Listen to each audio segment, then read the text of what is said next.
I know we only have a couple minutes left, but I could stay on till like 6:40, maybe 6:45 if everyone else wants to hang around for a little.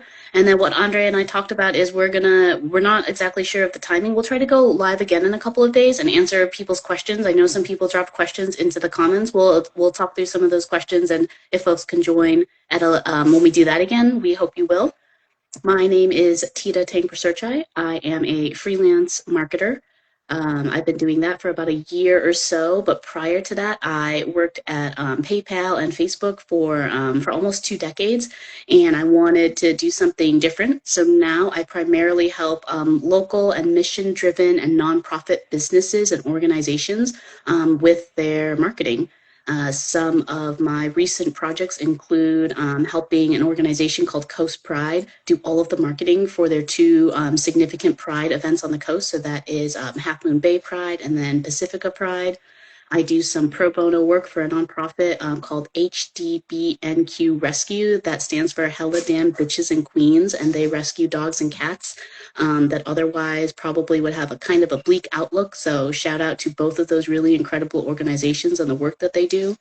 Um, and I also support an organization called Palo Alto Humane, and some of the work they do, including spaying and neutering pets, is also a program where they bring friendly dogs to workplaces and schools, and that program is called Visiting Pals. That's a particularly fun one to market, and they do something really special. And one of the things that they do is they support folks who really love their pets and sometimes just aren't in the position to pay for urgent veterinary care, and they help make sure those people can keep their pets and are able to help their pets like get the veterinary care they need.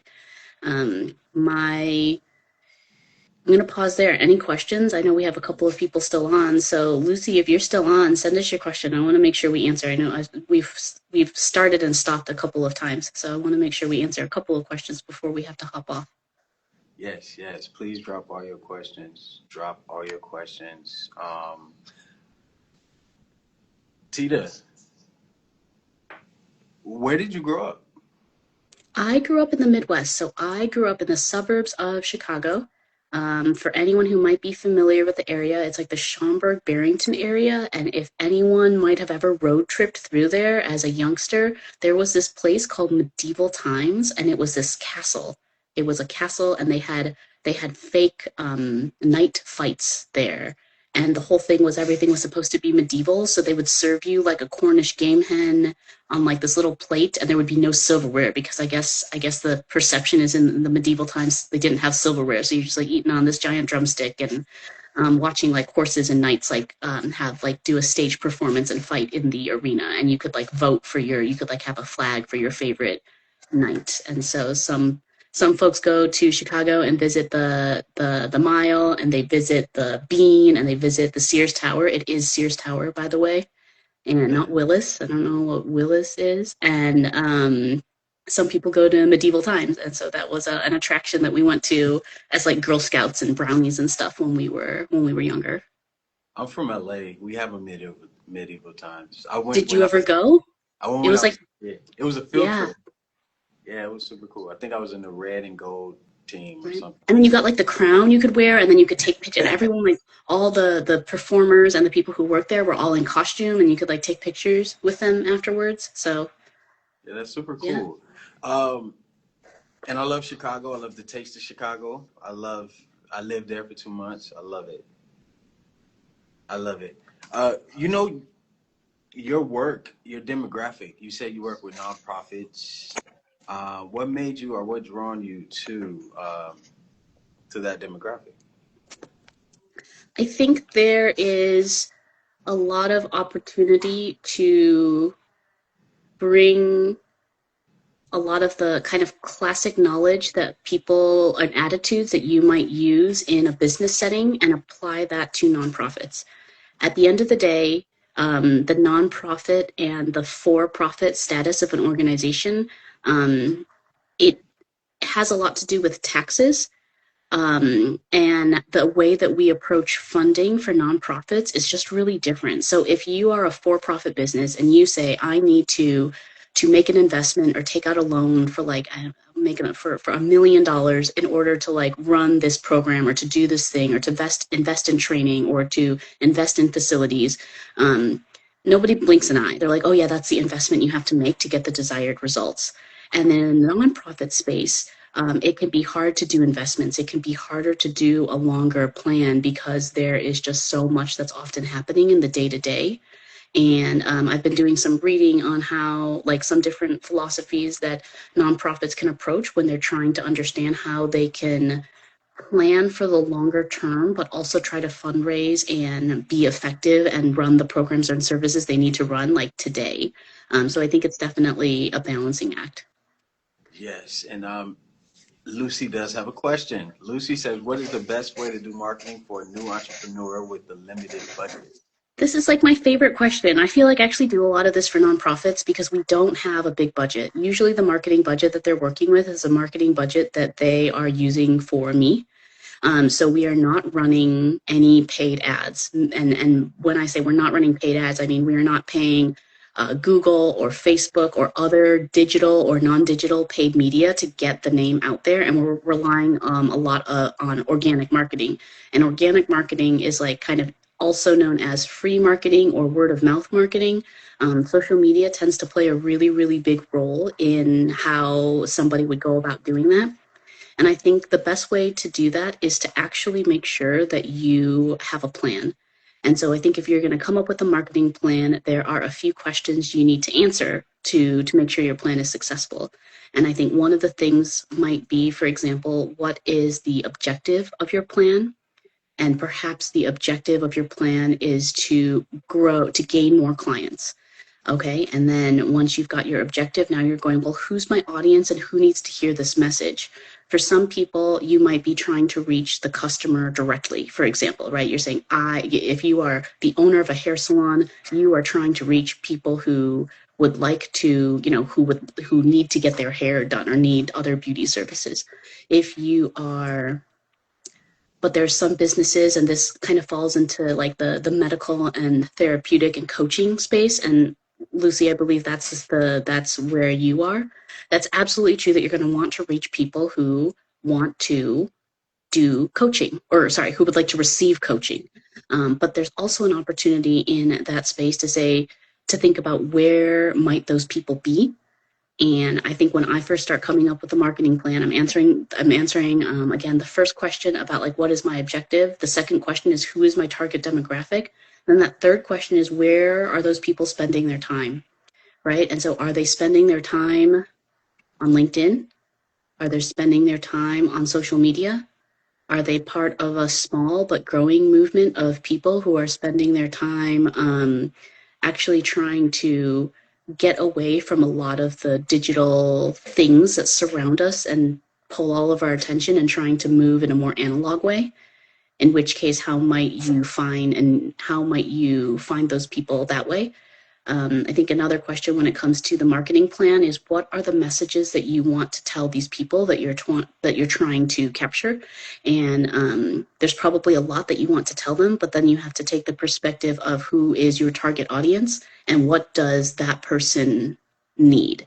And so there is Lucy. I apologize. I don't remember if you had attended one of the earlier workshops, but I can send you the worksheets that we did. And I think thinking through some of the questions on that worksheet may help you think about how you approach. And I think also now, because you are working on a limited budget, you also have to think about that if you are going to leverage social media, it's really important to be consistent. I've had a couple of people tell me, oh, we only post things on social media when we have something to say.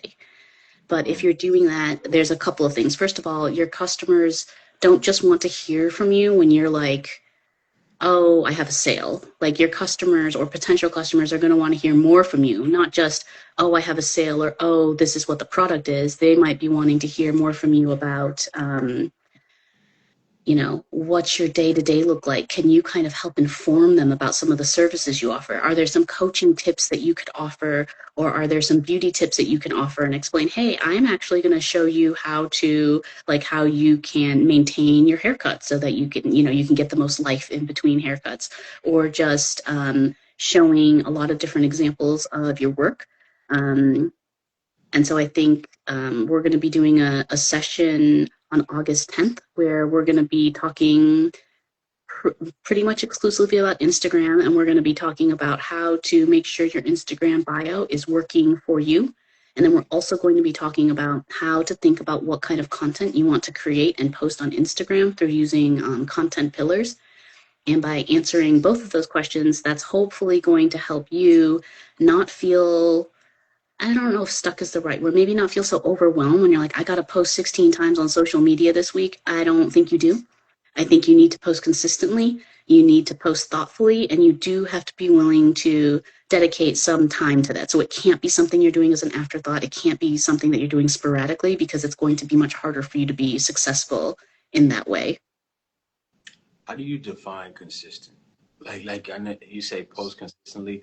That right there, what you said, I love two things. I love what you said about where where my audience hang out. I feel like that right there is something that I never think about. And then I love when you say um, it's not good to post when you have something to say. It's good to be consistent and post. So do we create the consistency? Could we say like every Monday? Would that be like not enough, or would it I have to think be? once a week would not be enough, but if you're not posting at all, then start by posting once a week. I think it's one of these things where you start by starting, you get in the habit of it.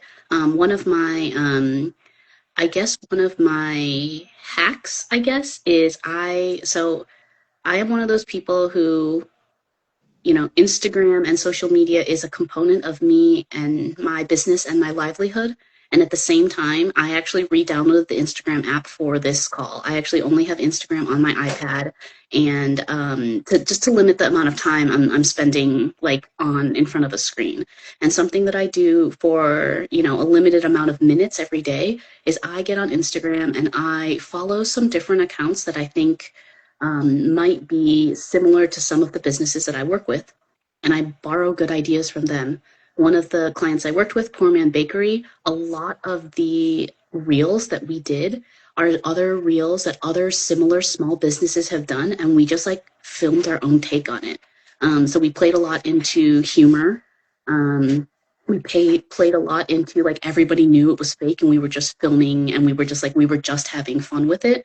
And we had a reel go. So I don't know what counts as viral, but we did have a reel get like I think we reached like hundreds of thousands of views, and that was like Oh, that's that great. was I mean that was a fun one. It was like a little mini viral moment.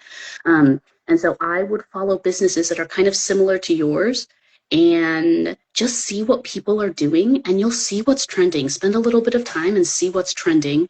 And I think to the question around like being consistent on posting your products, I think this is a great example of, hey, so when you're thinking about your social media content, one of your pillars is probably going to be talking about your products because you want people to know what's available and what you offer and maybe explain how your products work or why they're beneficial.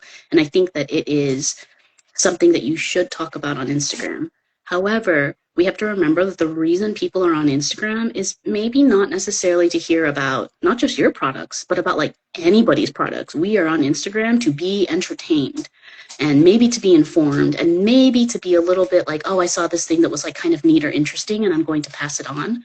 So I think something to think about, and we'll talk about this in when it comes to content pillars, is what are content pillars that you're going to use other than products. So yes, one of your content pillars might be some product education, and that is important. But another pillar might be um, really showcasing who you are, maybe as the creator behind the brand.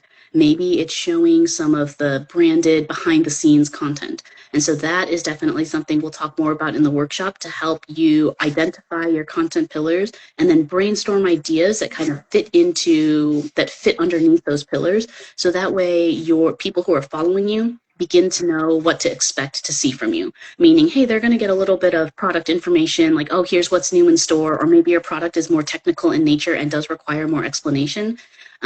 But striking the balance between that and also just being a brand or an account that is somehow interesting, engaging, or informative, and not just an account that is just selling. Because if you were just selling, people are probably not.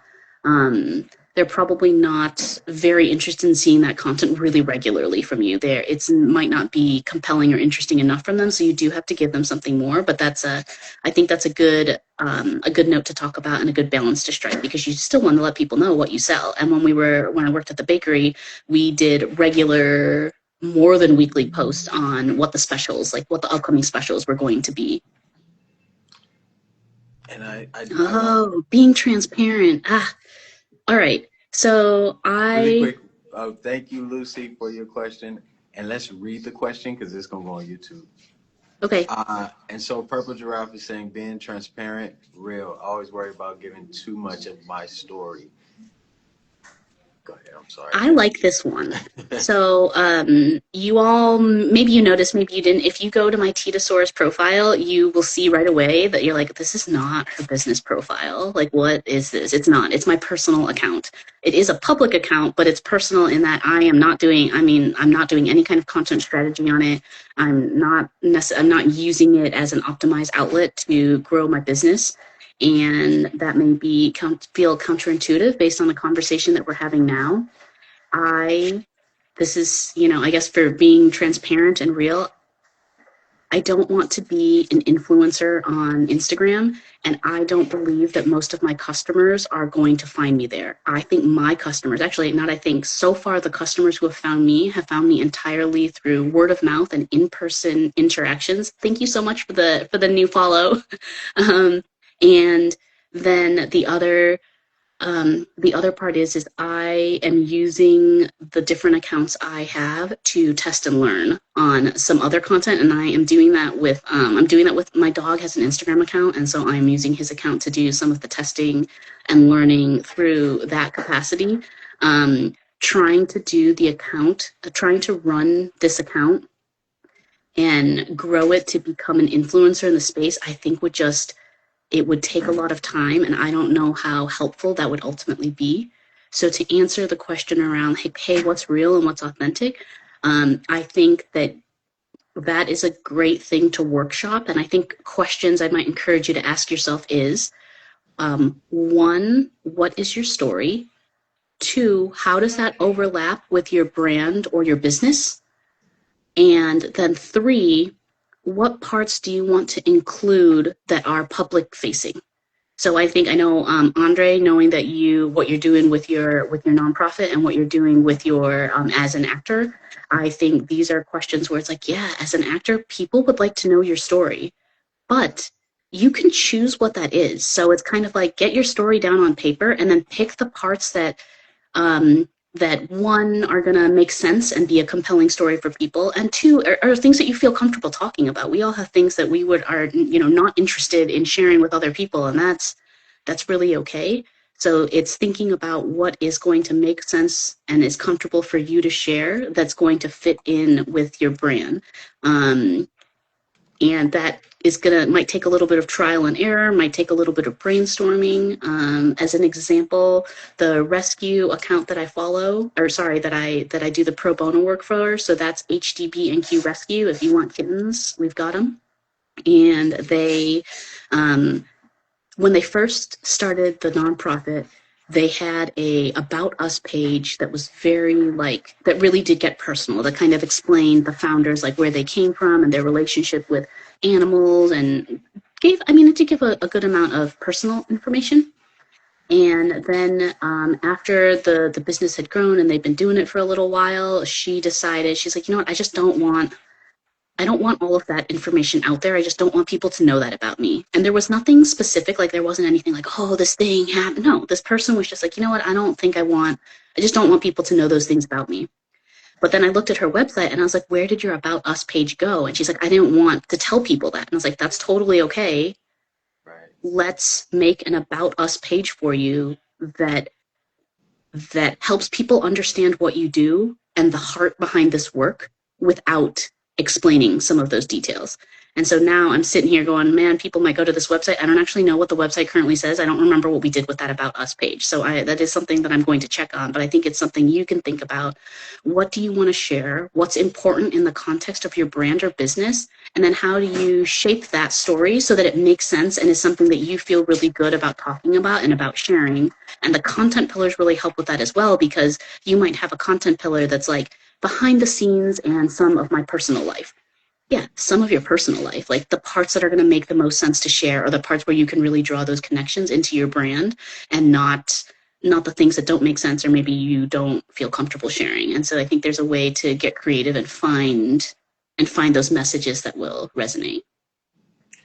Great question, Crystal. Really appreciate that. And so you are going to do a workshop. It's going to be a virtual workshop. It's going to be Monday, August 10th at 6 p.m. And you can check out Teeda. We are going to, I was about to say we have it on our page. If we don't have it on our Instagram page, we will have it up today. And I will put it in the story also. Make sure that you register because it is limited, right, Teeda? Mm-hmm. It's going to be limited, so the quicker you join, the quicker you can secure your spot. You're going to learn how to optimize your IG profile. You're going to leave with ideas of what to post. You're going to let them know about pillars and things like that. Mm-hmm. Teeda, thank you so much for helping me with my page. You are helping me so much. Every time I go to the page, I'm still in the building process, but every time I go to the page, I'm like, okay, it's looking nice. It's looking nice. So Awesome. thank you for that. Thank you, everyone. Hope to see your names and faces again at the next workshop, and maybe we'll go live again before then. Andre, we'll find another time to do it. Teeda, one more thing. Like after all of our in the nodes live, we do a rapid fire question. Okay, Really quick. y'all. He didn't tell me about this. I didn't tell you. It's a surprise. But after every live, we do this and we just do it for fun.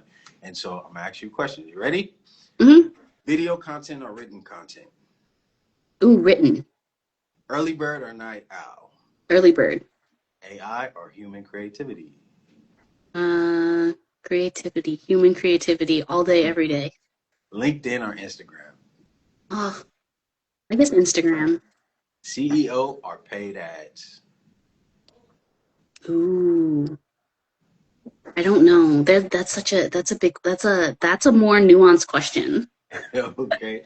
Email marketing or social media? Email. The biggest marketing lesson you've learned? The biggest one that I learned. The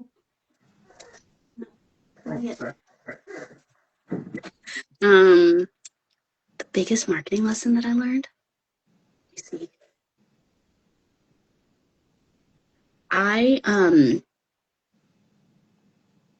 It has to be authentic. I've left jobs and stopped working on projects because it no longer felt authentic to me. So I would not work with a client where I didn't feel like we could do good work together. I would not work with a client if I didn't believe in the work that we were doing or the organization we were supporting or the product that we were selling. And so for me, I do my best work when I believe in it.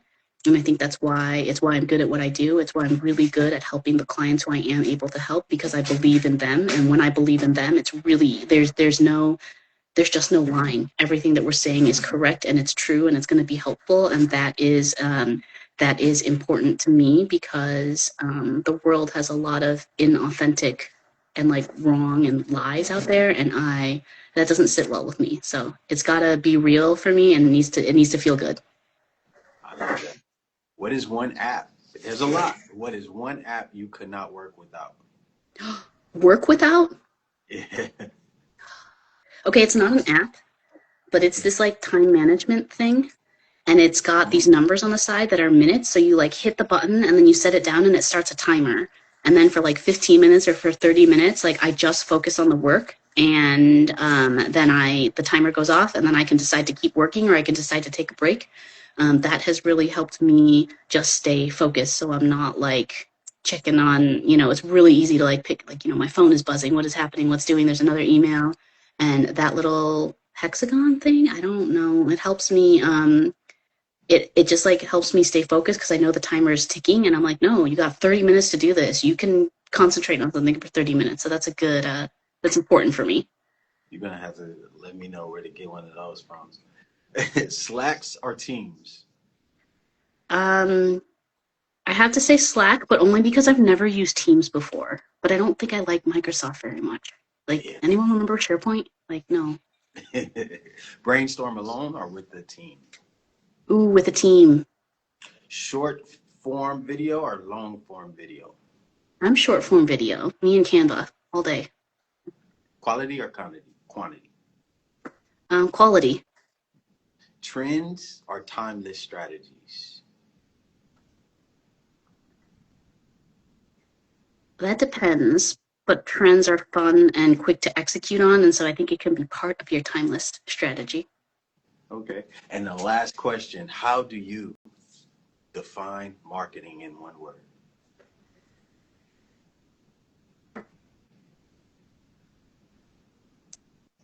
Maybe evangelizing?